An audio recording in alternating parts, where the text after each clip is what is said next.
Tulas. Ayan ang gloves.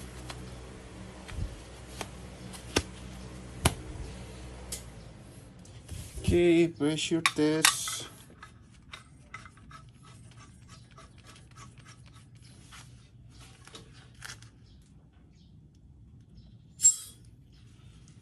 Okay, 1,000.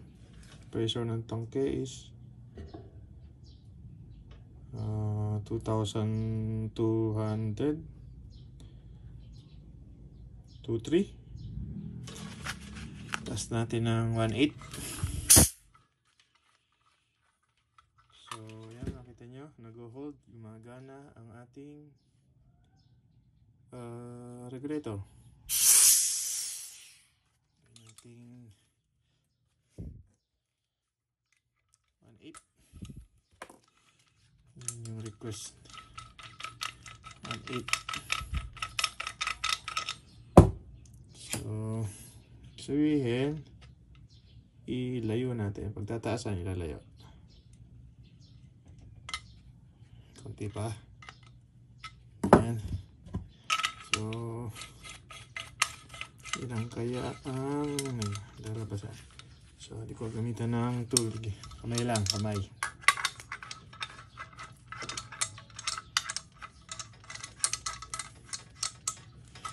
So, sarado.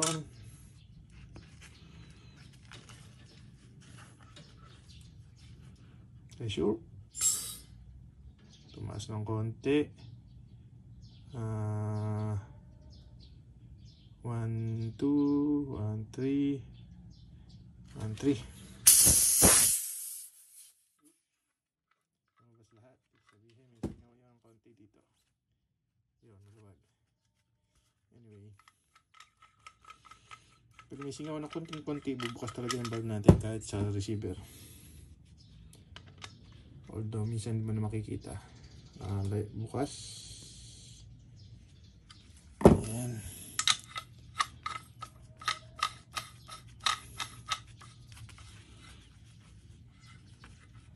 So, ang ganda dito na itatapat mo yung natin ng konti. Ayan.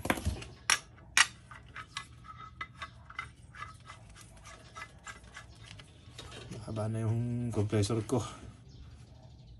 Kakarga ako mamaya. Oop, ayan na. 1,700.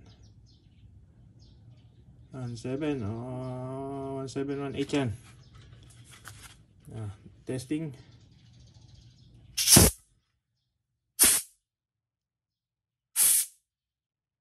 Baba na rin kasi yung pressure doon sa kabila. So 1,718 yan. 718 to 18. 2,200. 1,800.